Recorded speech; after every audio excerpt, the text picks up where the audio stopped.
The first warning came on a Tuesday morning at exactly 0800 hours. Every radio, television, and communication device on Earth suddenly went silent for 3 seconds.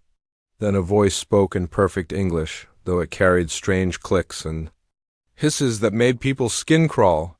People of the third planet, you will listen, you will obey. Admiral Sarah Chun was drinking her morning coffee in the command center of Luna Base when the message began. She set down her cup and watched as her communications officer's face went pale. The young man's hands shook as he adjusted his headset. We are the Kethver hegemony. We have conquered 47 star systems. We have made slaves of 63.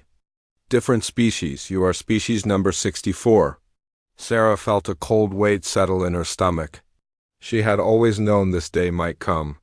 Humanity had been sending radio signals into space for over a century. Someone was bound to hear them. Eventually, she just hoped it would be someone friendly. You have 72 of your hours to surrender completely. Disable all weapons. Ground all military ships. Prepare your leaders for transport to our vessels. Resistance is impossible. Compliance will allow most of your species to live. The message repeated 3 times and then cut off. Every screen in. The command center showed the same thing, a massive ship hanging in space just beyond Pluto's orbit. It was dark and angular, like a piece of the night sky had been carved into the shape of death itself. The ship was huge, easily the size of a small city, but it was not alone. Over the next hour, more ships appeared. They materialized out of empty space as if they had been invisible. Each one was different in shape but similar in size. They arranged themselves in a perfect sphere around the outer edge of the solar system. Sarah counted them on the tactical display. 50 ships. Each one could probably destroy every human settlement in the solar system. The phone rang. Sarah picked it up. Admiral Chun, this is President Martinez. I need you here in Washington immediately. Yes, sir, I'll take the next transport. No. Admiral, take the fastest fighter you have. We don't have time for slow trips, Sarah understood. The world leaders needed to meet. They needed to decide what humanity would do. Surrender or fight. Live as slaves or die as free people. The flight to Earth took 6 hours. During that time, Sarah watched the enemy ships on her fighter's small screen. They did not move. They just waited. Like patient hunters watching trapped prey, when she arrived at the Pentagon, she found chaos. Military leaders from every nation on Earth had gathered in the main briefing room. Some argued for immediate surrender. Others demanded they fight. Most just looked scared. General Morrison from the United States stood at the front of the room. His gray hair was messy and his uniform was wrinkled. He had clearly not slept. People, listen to me, he said. Our best scientists have studied these ships.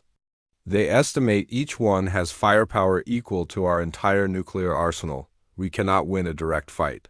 Then what do you suggest? Asked General Petrov from Russia. That we just give up? Hand over our planet to alien monsters? I suggest we think carefully, Morrison replied. These aliens said most of our species could live if we surrender. That means billions of people could survive. As slaves, Admiral Chun said quietly. The room fell silent. Everyone turned to look at her. Admiral Chun, Morrison said, what is your assessment? Sarah stood up slowly. She thought about her daughter back on Luna Base. She thought about her parents in California. She thought about every human being in the solar system. They made a mistake, she said. What do you mean? Asked President Martinez. They told us we have 72 hours to surrender. That means they expect us to think about it. They expect us to be reasonable. They expect us to choose survival over freedom. And that's wrong? General Morrison asked. No, sir, that's not wrong, but they made another mistake. A bigger one. Sarah walked to the front of the room.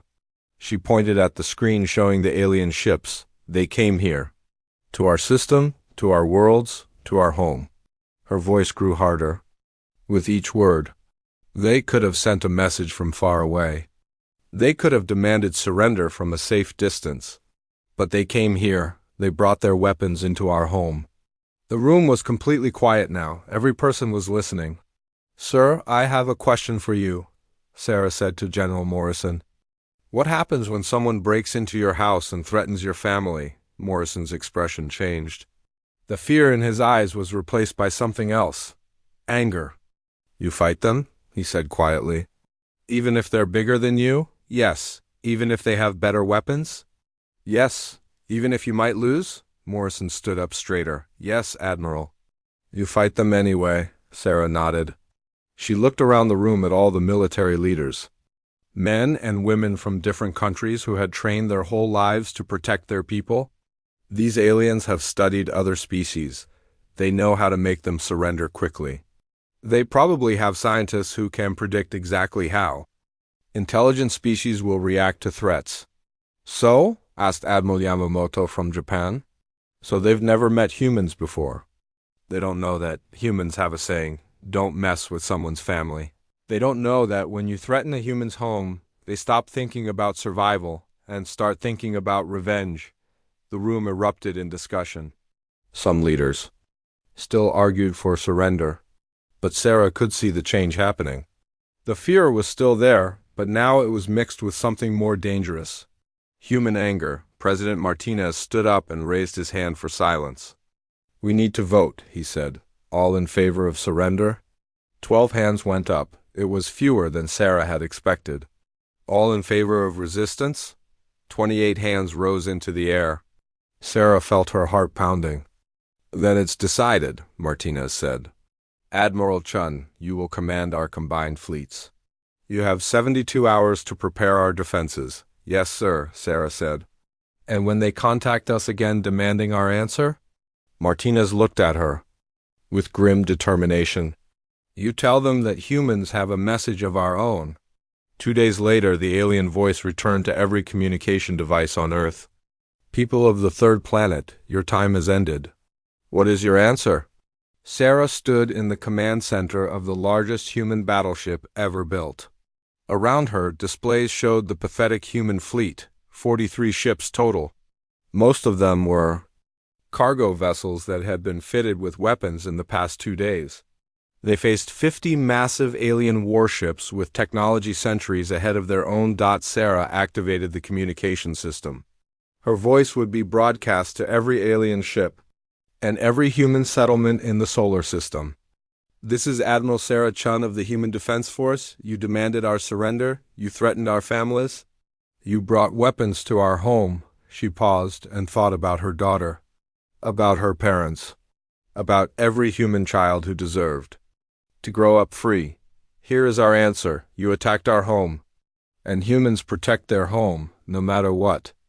The alien response came immediately, cold, angry, surprised. Then you have chosen extinction, Sarah looked at her crew.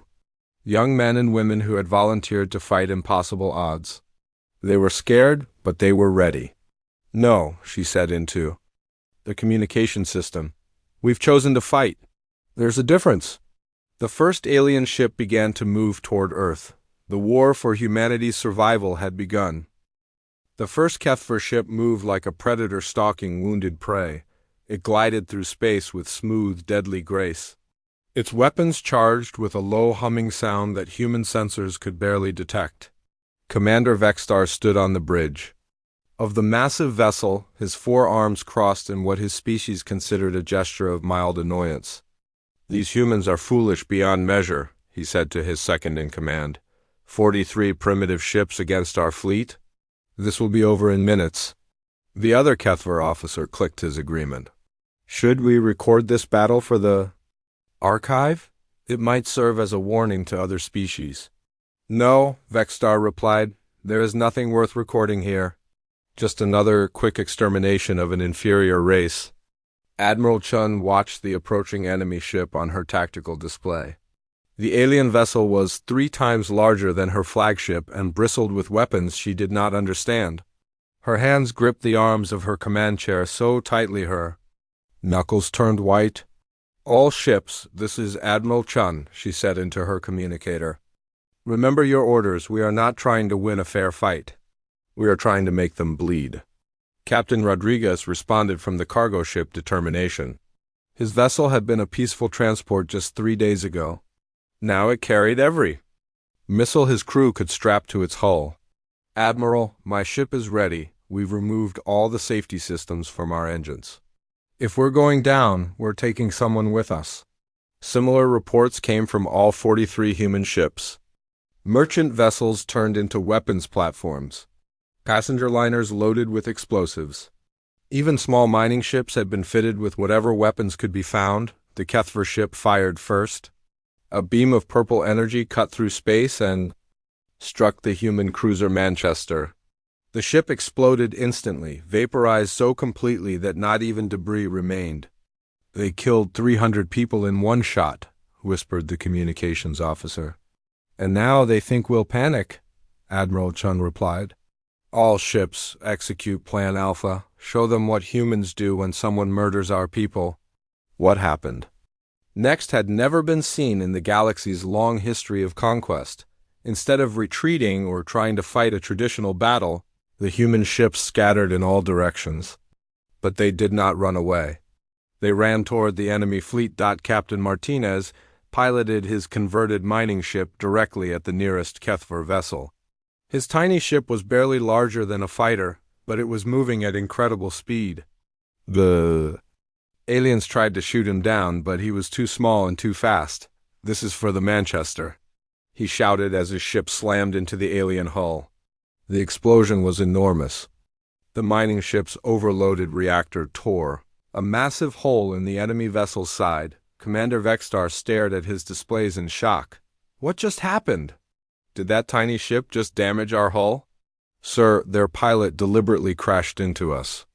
He killed himself to hurt our ship." "Impossible. No intelligent species commits suicide in battle. It serves no tactical purpose." But the human attacks were just beginning. The cargo ship New Hope approached another Kethver vessel from below.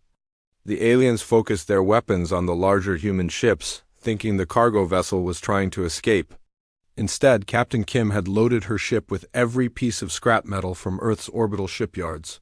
"Delivering your package," she said calmly as her ship exploded just beneath the alien vessel.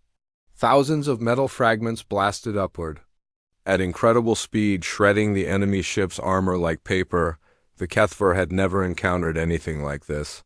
In their experience, inferior species either surrendered immediately or fought conventional battles that could be easily won. They had no tactics for dealing with enemies who turned themselves into weapons. "Sir," reported the Kethver tactical officer, "we have lost 2 ships and suffered damage to 4 others. These humans are using suicide attacks." "Then we destroy them all before they can reach us," Vextar ordered. "All ships, maximum firepower, kill every human vessel." The alien fleet opened fire with devastating effect. Purple energy beams and explosive projectiles filled space. Human ships died by the dozens. But for every ship destroyed, 2 more seemed to appear from unexpected directions. Admiral Chun's flagship was taking heavy damage. Sparks flew from damaged control panels and the lights flickered. Half her crew was dead or wounded. "Admiral, our engines are failing," reported her chief engineer. "We've lost main power." "Then we use backup power," Chun replied. "All remaining ships. This is your admiral. We cannot outgun them. We cannot outrun them. But we can show them that humans never give up." The battle raged for 3 hours. By any reasonable measure, it should have been over in minutes. But humans, Chin realized, were not reasonable when their homes were threatened. Captain Thompson commanded the last of Earth's orbital defense platforms. His position was doomed, surrounded by enemy ships. His weapons were almost out of ammunition. But he noticed something interesting on his sensors. "All stations, this is Platform 7. I'm reading massive metal debris from our destroyed ships. And I have an idea." Thompson fired his platform's engines at maximum power.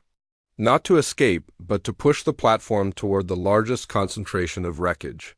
Then he overloaded the station's gravity generators. The effect was like a massive magnet suddenly appearing in the middle of the battle. Metal debris from dozens of destroyed ships accelerated toward the platform at incredible speed. The cloud of wreckage became a deadly storm that tore through 2 Kethver vessels. "How are they doing this?" Vextar demanded. "Their technology is primitive. Their tactics make no sense. Why do they keep fighting when they cannot win? His communications officer had been monitoring human transmissions. Sir, I think I understand. They are not trying to win. They are trying to make us pay a price for victory.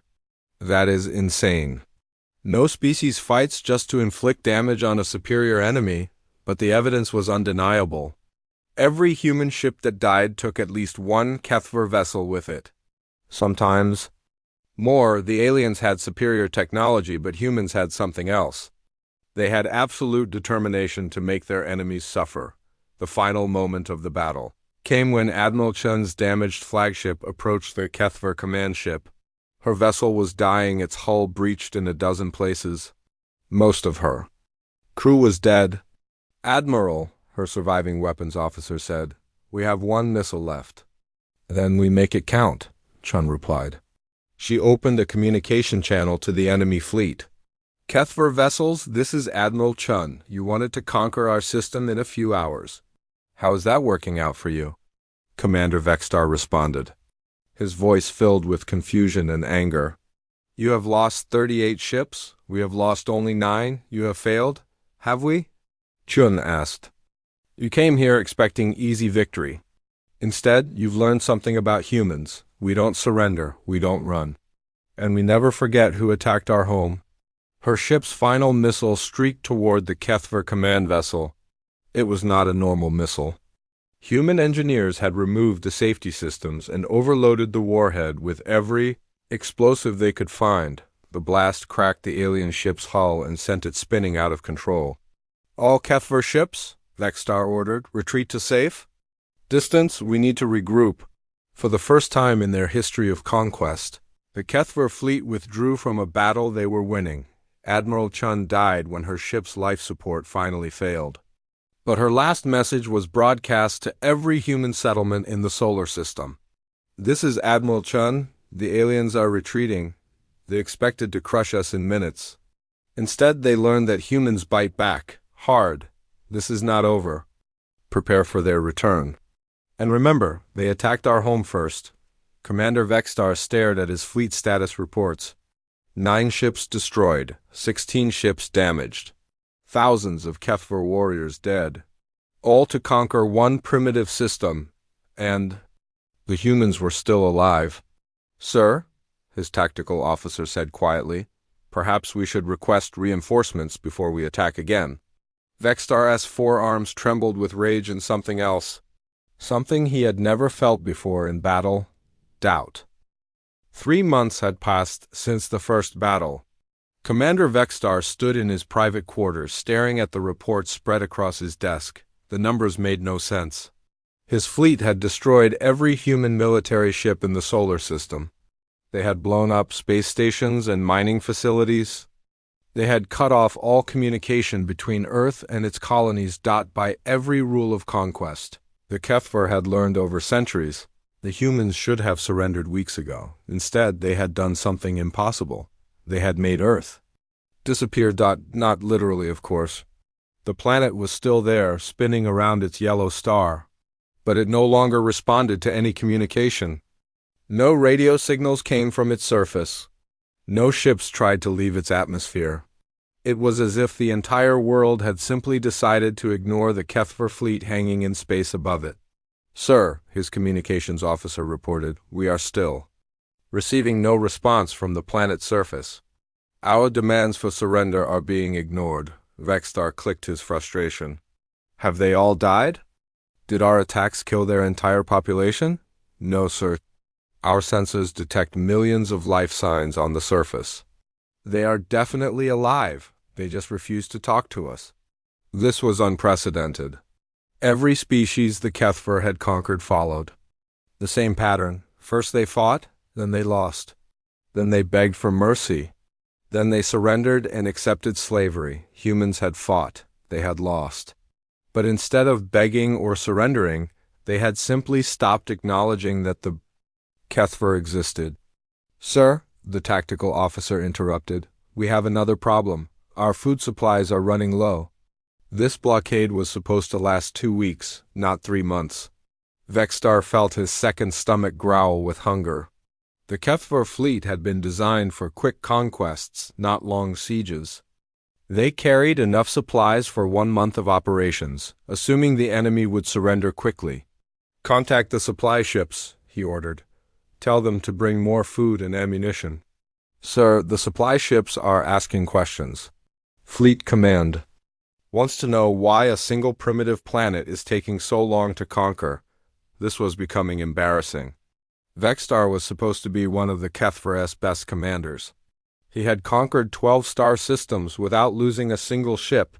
Now he was stuck above one small planet, slowly running out of food while the inhabitants pretended he did not exist. "Begin landing operations," he decided. "If they will not surrender, we will take their planet by force." The first Kefir ground. Forces landed near what human maps called New York City. 500 warriors in powered armor, carrying weapons that could level buildings. They expected to find terrified civilians begging for mercy. Instead, they found empty streets. Major Vekver led the advance team through the silent city. His armor sensors detected thousands of humans nearby, but he could not see any of them. Buildings stood empty. Cars sat abandoned in the middle of roads. It was like walking through a graveyard. "Where are they?" asked Sergeant Nakstar. "Hiding," Vekver replied. "Probably in underground shelters. We will find them and drag them out." They entered the first building, a tall structure that human signs identified as an office complex. The lobby was empty except for some scattered papers on the floor. The elevators were not working. The stairs led up into darkness. "Third squad, check the upper floors," Vekver ordered. "First and second squads, search the basement levels." The soldiers spread out through the building. Their heavy footsteps echoed in the empty hallways. Doors hung open, revealing abandoned offices and meeting rooms. Computers sat on desks, their screens black and silent. Private Velkar was examining a human workspace when the wall next to him exploded. The blast threw him across the room and cracked his armor's chest plate. Through the hole in the wall, he saw something that made his blood freeze. Human eyes, staring at him with cold hatred. "Contact!" he screamed into his communicator. "Humans in the walls." "They're in the walls."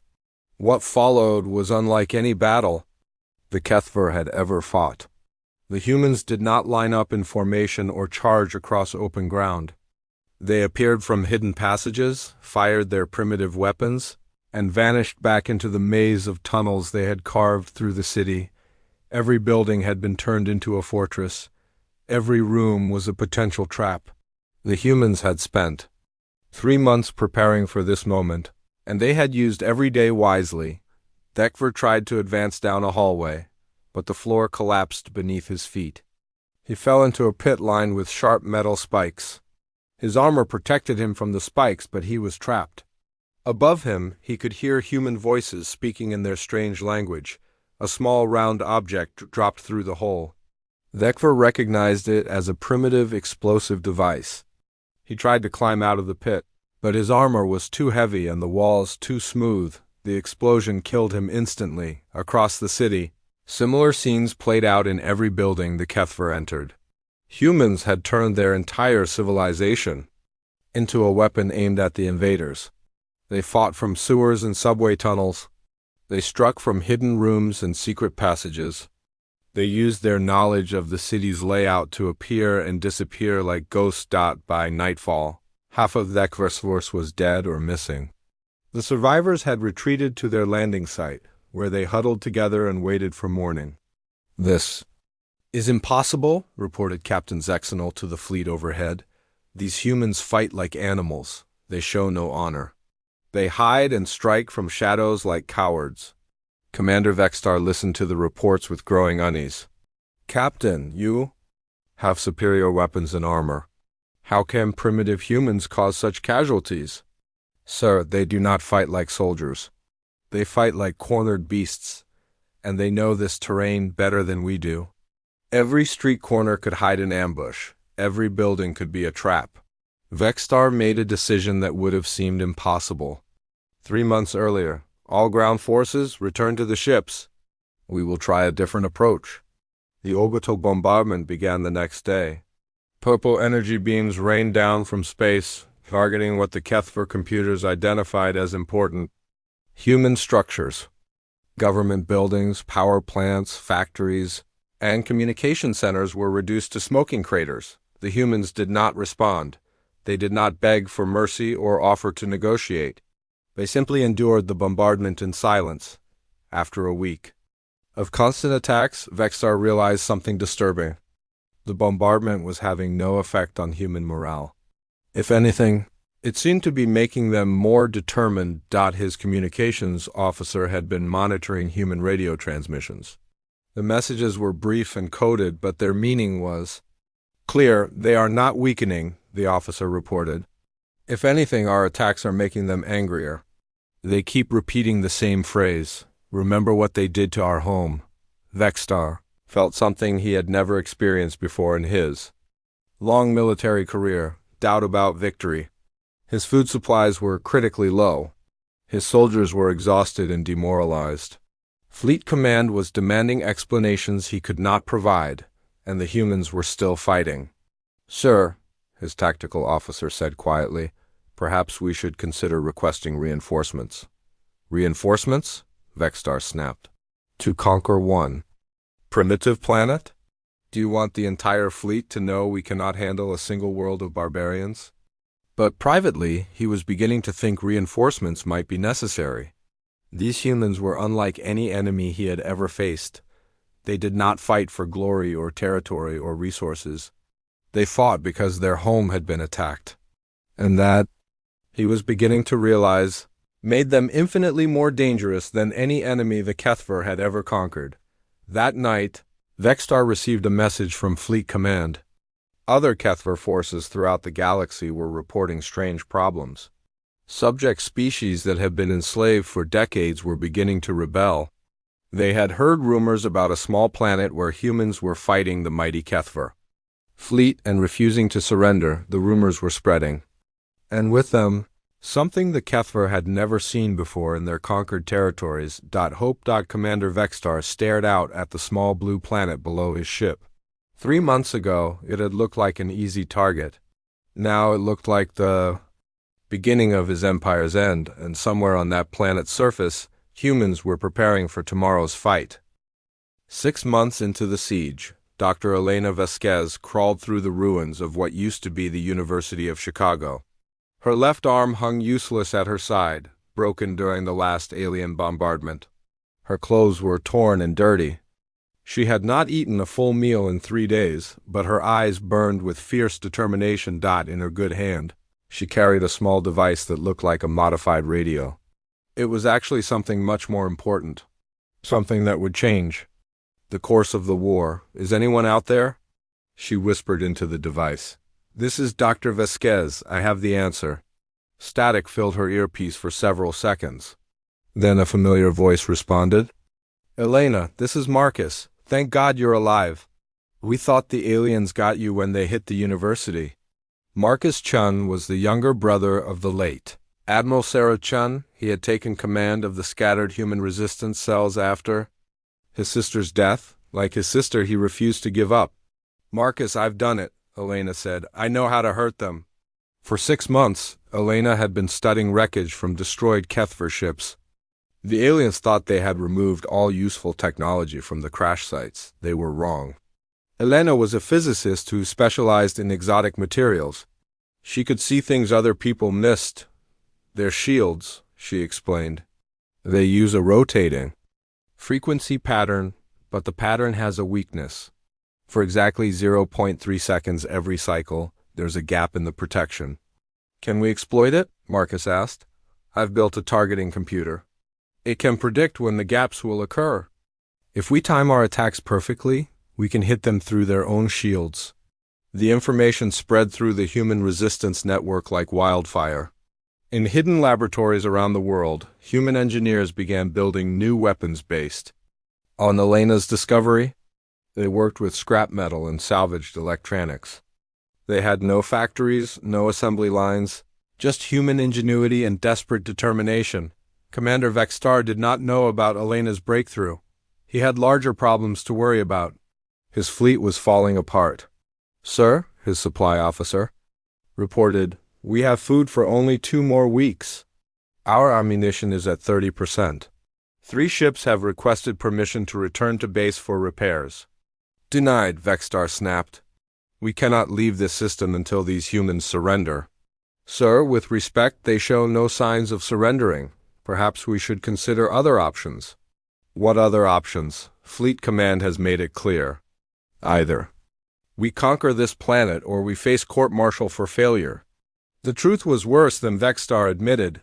News of the Earth siege had spread throughout Kethver space. Other commanders were beginning to ask uncomfortable questions. If the mighty Kethver fleet could not defeat one primitive planet in 6 months, how strong were they really? Worse, the subject species were listening. On 12 different worlds, slave populations had begun small rebellions. They were easily crushed, but they kept happening. The rebels all carried the same message: if humans can fight the Kethver, so can we. Sir, the communications officer interrupted, "we're receiving reports from the Kepler system. The Zentari slaves have taken control of 3 mining stations." Vexstar's head spines bristled with anger. The Zentari had been conquered 40 years ago. They had been model slaves, never causing trouble.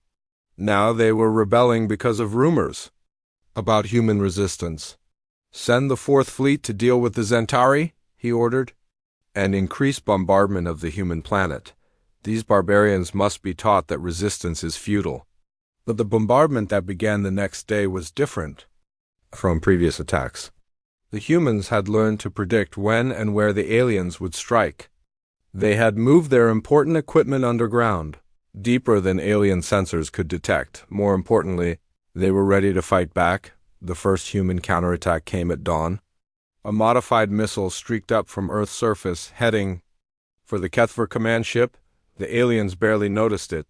Their shields could stop anything humans might throw at them. The missile struck during a 0.3-second shield gap. The explosion tore a massive hole in the command ship's hull. Atmosphere vented into space.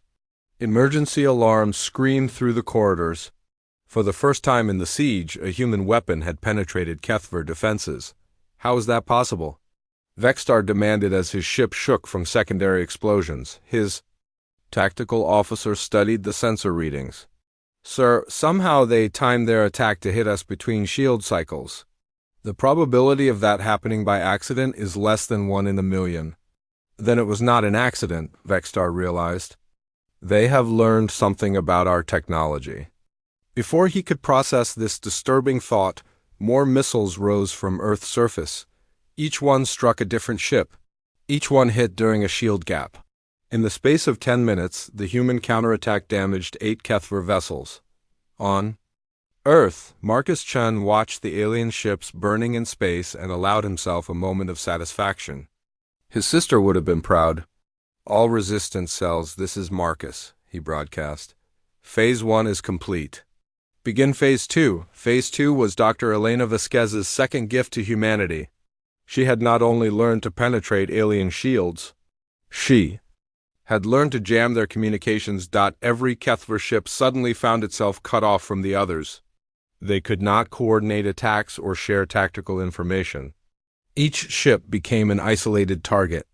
"Sir, we've lost contact with the rest of the fleet," reported Vexstar's communications officer. "Something is interfering with our signals. Switch to backup frequencies." "Sir, they're jamming everything. Even our emergency channels are blocked."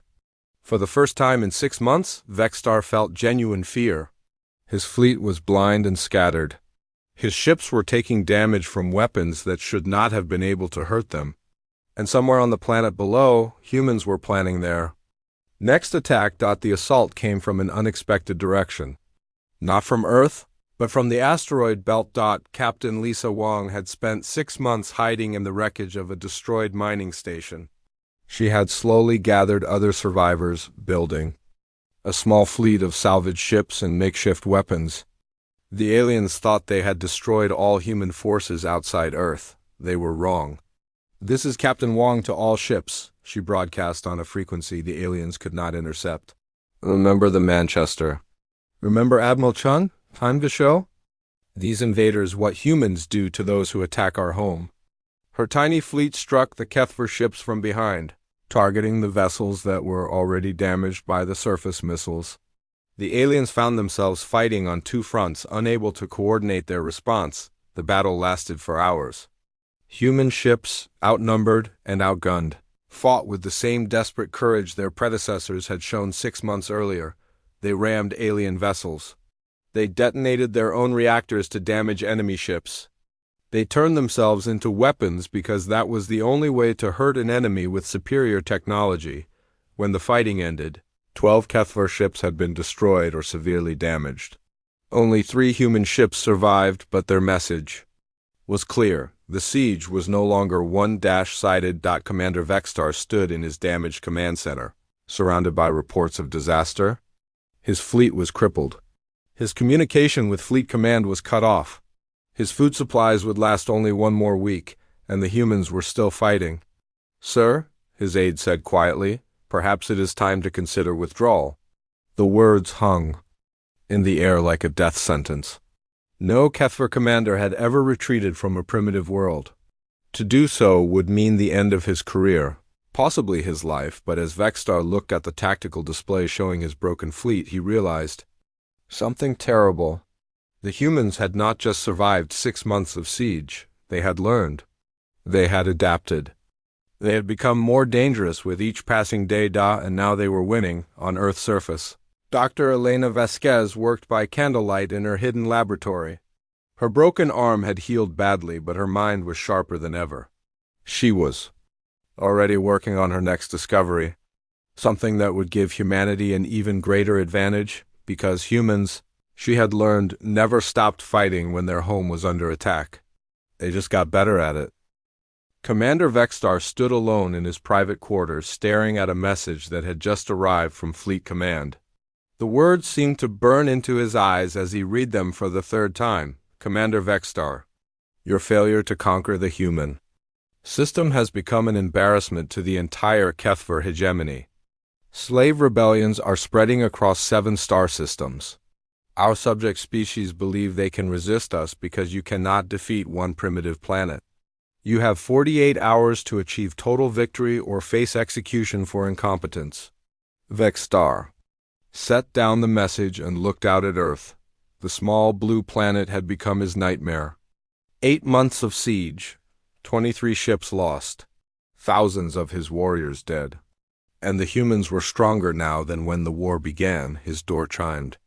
"Enter," he called. His tactical officer stepped inside, carrying another report. The young Kethver's head spines drooped with exhaustion and defeat. "Sir, our long-range sensors have detected something disturbing. Multiple human ships are approaching from the outer system.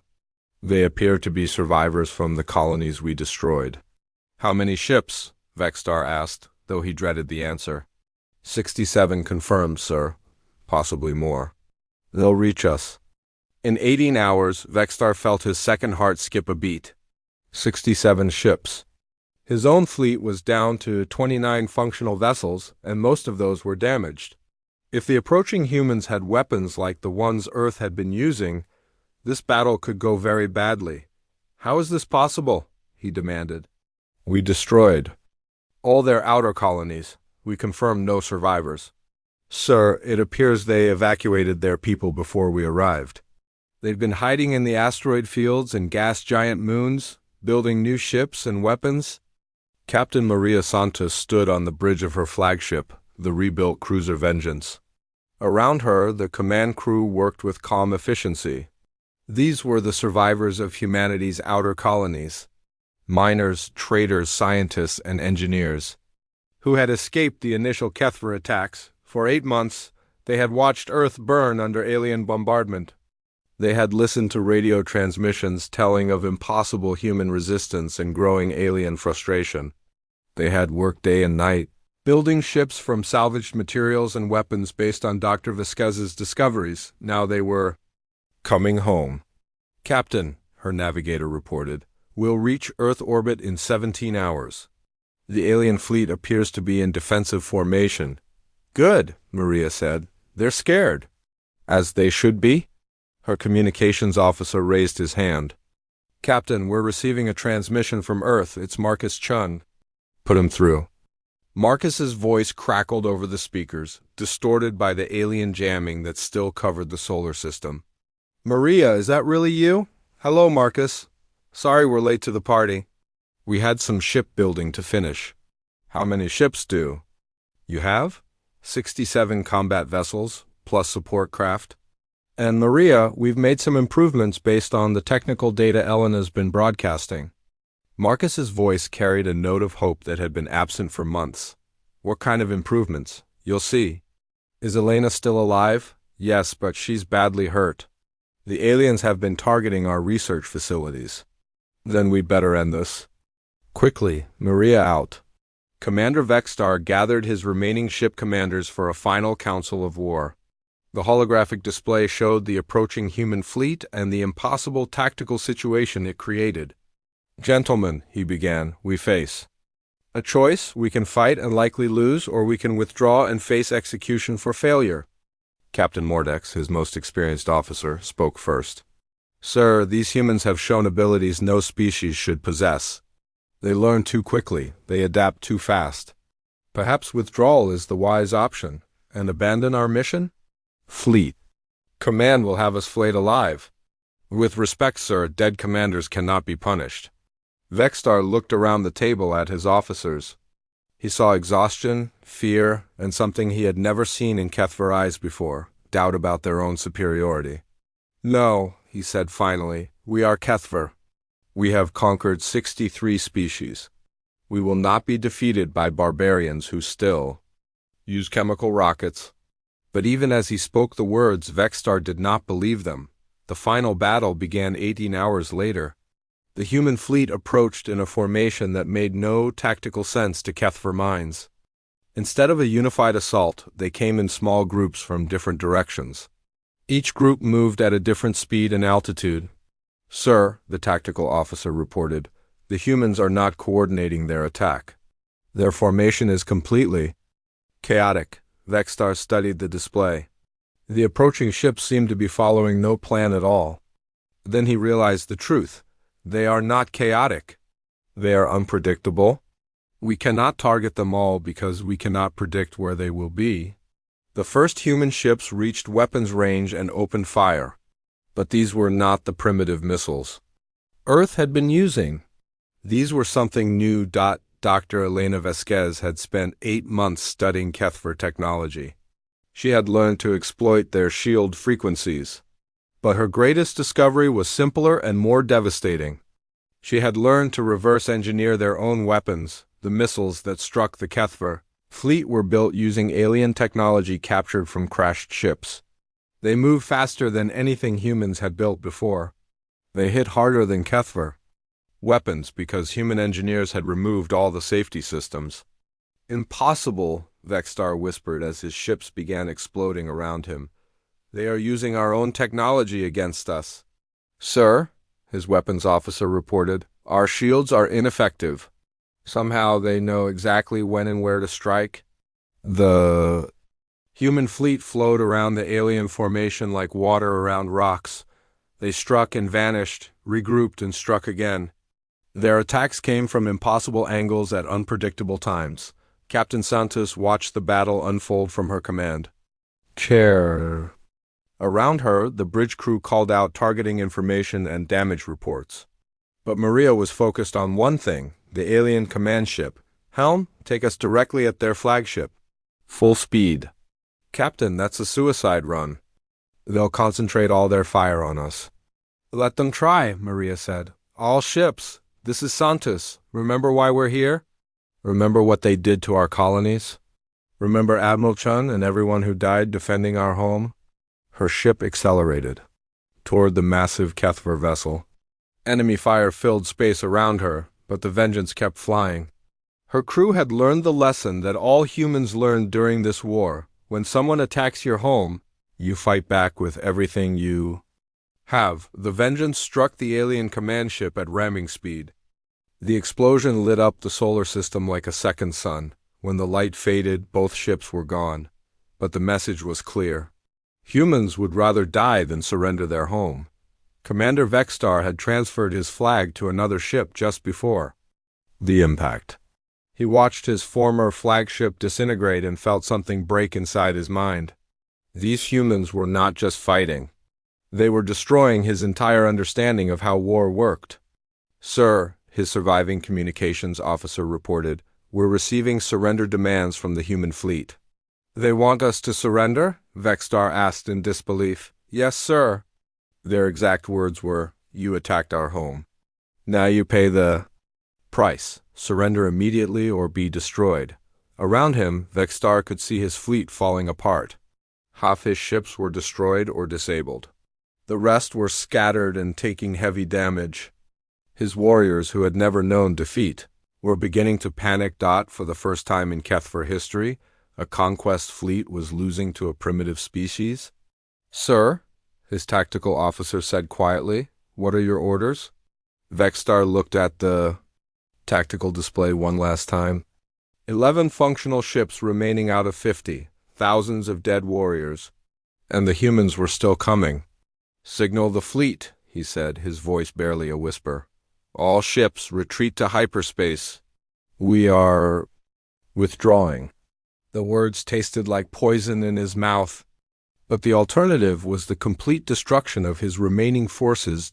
As the surviving Kethver ships fled the solar system, they left behind something that would haunt their empire forever. Proof that the mighty Kethver could be defeated. Proof that even a primitive species could fight back successfully if they refused to surrender on Earth. Marcus Chen stood in the ruins of New York City and watched the alien ships disappear into hyperspace. Around him, human survivors emerged from their hiding places. They were dirty, wounded, and exhausted, but they were alive. And they were free. "This is Marcus Chun to all human settlements," he broadcast. "The alien fleet has retreated. Earth is free. We won." The celebration that followed could be heard on radio frequencies across the solar system. Humans laughed and cried and hugged each other in the rubble of their cities. They had paid a terrible price for victory, but they had proven something important. When someone attacks a human's home, humans fight back. And sometimes that is enough to win. In the depths of space, the fleeing Kethver ships carried news that would shake their empire to its foundation. A small blue planet had taught the galaxy a new lesson. Even the mightiest conquerors could be defeated by people fighting for their home. The age of easy conquest was over. The age of human resistance had begun.